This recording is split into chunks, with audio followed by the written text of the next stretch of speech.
Guys, what a crazy time to be alive. I wanted to come on and do another adoption update and let everyone know kind of where we're at with the whole process, because a lot has happened since the last video I made. And I also kind of wanted to talk about my thoughts on adopting during this whole coronavirus thing and what my thoughts were initially and how I've come to a place of peace with it. So if you're new here and you don't know me, my husband and I are adopting domestically right now.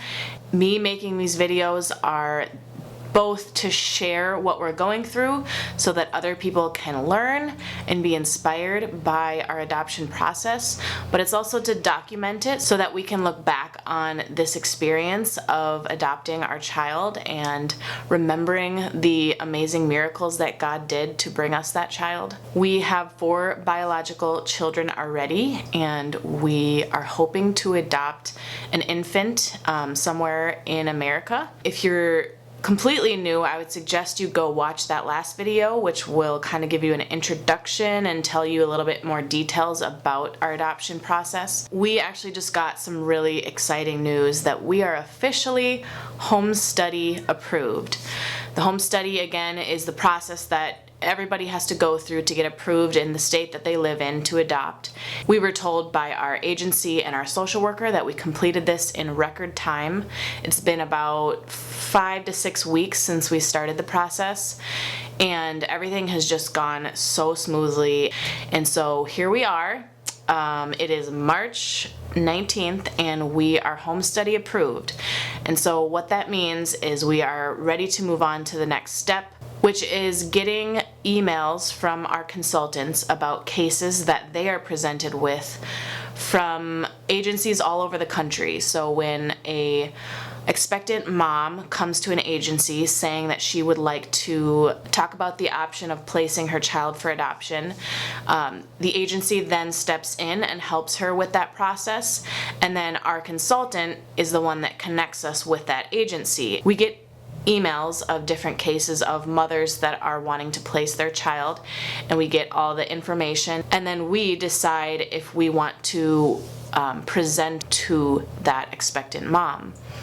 She then looks over it and gets to pick who she wants to parent her child based on all the information that we present. We actually just got our first case today. When I got that first email of that case and got to read over that expectant mother's life story and what brought her to adoption and everything about her and the child, everything got real.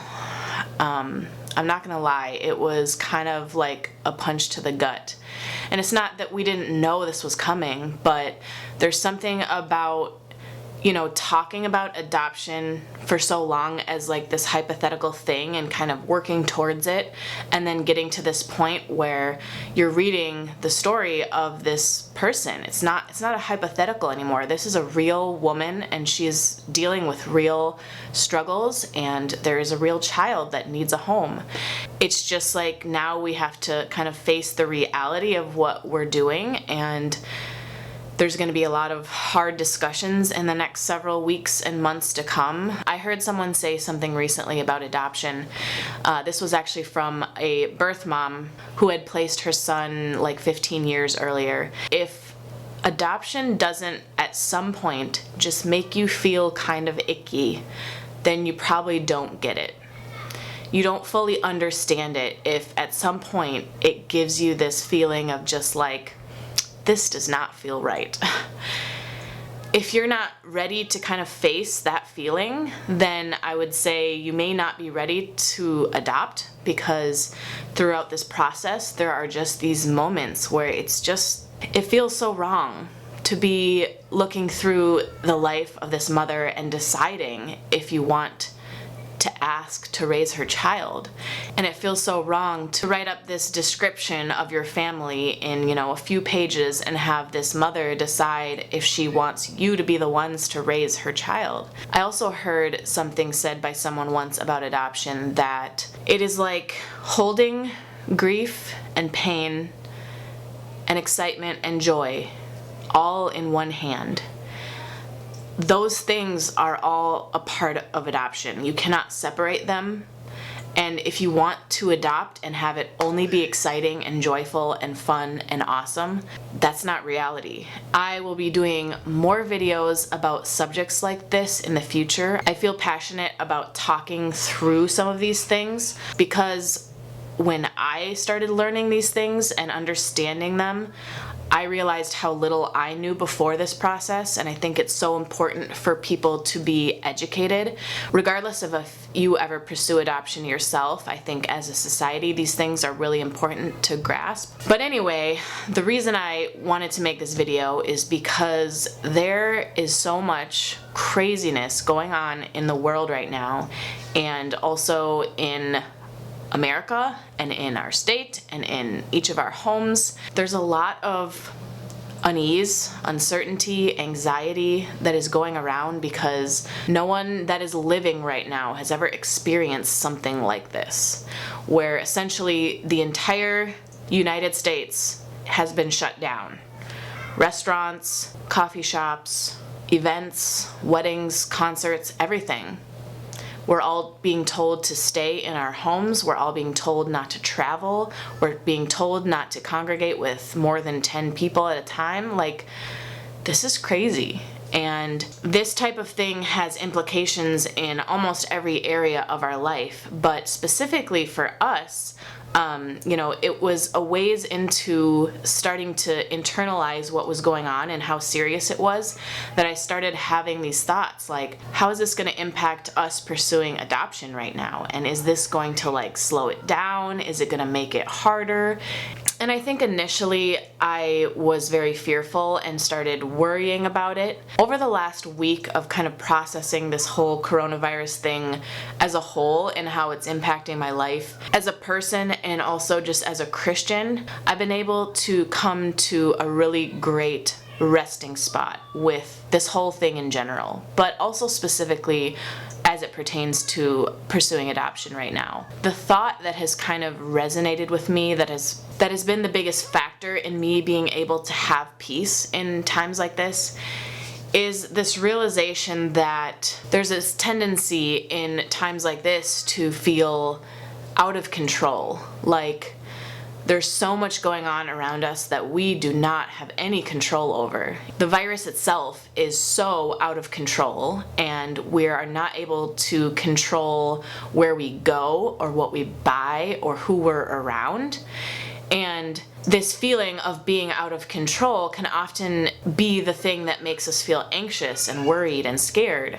I kind of had this epiphany that the coronavirus is only bringing to light that we don't have control, but we never had control in the first place.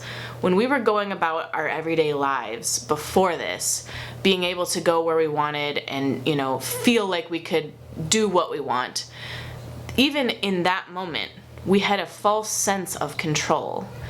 Yes, there are certain things in our lives that we do have some amount of control over, but in general, we do not have control over what happens around us or what's happening in the world. I started thinking about this control aspect when it came to adopting. And when you're walking through adoption, that is probably the number one piece of advice I would say to anyone who's adopting or planning on adopting is get used to not being in control. When you're going through the home study process, there are small aspects of it that you are in control of, so you do your part, you fill out all the paperwork and you get them all the stuff that they need, but then the control is in the hands of whoever's completing your home study. And moving forward, as we start to present our profile to these expectant moms, even more so I go, we have no control over if she picks us to parent her child, because so many times that mom will have something very specific in her mind that she wants for her child, and it can be as small as, I want my child to be raised in this climate, or I want my child to be raised by this race of parents, or I want my child to have a dog because I was raised with a dog and that was a big part of my childhood. Like, it could literally be anything.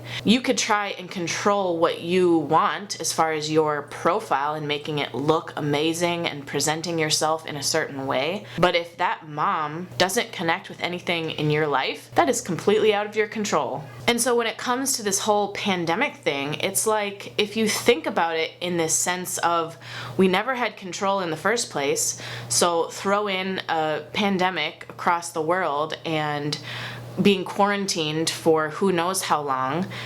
Yes, that is a factor, and it may affect certain aspects of the adoption process, but at the end of the day, we weren't in control before, and we still aren't in control. We still have to trust God with this story that He is writing. We do our part in being ready and prepared for walking into this season. God knows what we're walking through. He sees each step. He sees how this coronavirus is going to affect our adoption. And to be honest, I almost feel like the people who are adopting right now are going to have some crazy testimonies about what they had to go through to get that child. And that is just going to be another piece of that child's puzzle. And they're going to be able to look back and go, my parents had to battle a pandemic, a worldwide pandemic, to get me, and that didn't stop them. Things came up that we weren't expecting, that we battled through, and we were affected financially, but we trusted that if God wanted us to adopt, He will provide a way, just like we believed that God would provide the finances for this before the pandemic. Even more so now, He's going to provide. I think for me, more than ever, this whole pandemic thing is just an awakening for me to remind myself that I have to stay close to God. I need to stay in the Word. I need to be seeking Him to find that peace and that ability to just trust Him. It's not that we can't experience fear and worry, because those are very human emotions. And there have been many times where I have felt those things, but I have confronted them. I did not shove them down. I prayed about them deeply. I talked with someone else about them. I kind of mulled through them to the point where I felt God's peace. And the moments that I was feeling God's peace was when I was praying, when I was reading my Bible and worshiping and staying around people that were encouraging me and saying, it's going to be okay no matter what happens. Even if this whole thing does delay the adoption, just knowing that that was the plan all along, and God knew this was going to happen, and He knew all the factors, and actually the most likely scenario is that we would present our profile to an expectant mom, and even if she did happen to pick us, she would likely not be due for another several months. So then we would have that kind of time to prepare and pray that this whole thing blows over by the time we have to travel. Now, there are scenarios where she's further along and either the baby's due in several weeks, or even more unlikely is you get an email saying that a baby's already been born and she made the decision last minute and you would have to basically get up and go right now. But those are all things that, you have the choice in. You get to decide who you're presenting your profile to. And if there's a case where it's like, you'd have to be there tomorrow, and we didn't feel like that was plausible for us, especially with having 4 kids, then that opportunity would just pass, and we would just know that there's going to be more mothers out there in the future that still have a need for someone to parent their child. Ultimately, there's nothing that we can do or not do that will prevent us from getting the baby that is for us. So all that to say, anyone who's watching, whether you're adopting or you're not, no matter what you're going through, how this pandemic is affecting you, I want to encourage you to not be embarrassed or ashamed of feeling fearful or worrying or having those hard emotions during this time, because this is very real. I'm not downplaying that what's going on isn't serious and having ramifications for a lot of people's lives. But I am saying that the majority of us are going to live through this, and we're going to look back and either be glad that we had faith, trusted God, and put our feet on the foundation of Christ, or we're going to look back and wish that we wouldn't have been on Facebook too much, or been watching the news too much, or letting the fear of it just completely eat us alive. Lastly, I'll just share a Bible verse. For me, this is a verse that is just so simple and to the point that when I read it, it's plain to me what as Christians we are called to do in this time. And Colossians 3:2 says, "Set your minds on things that are above, not on things that are on earth."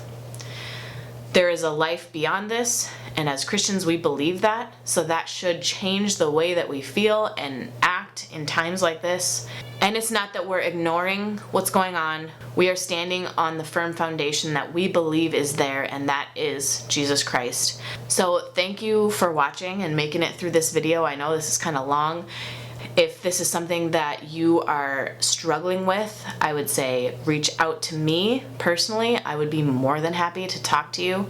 Reach out to someone around you. Reach out to your local church or the church that you're attending. Isolating yourself is probably the worst thing that you can do. And although we can't meet face to face, there are lots of ways to stay connected. So thank you for watching, and stay tuned for more adoption updates. Bye, Ren fam.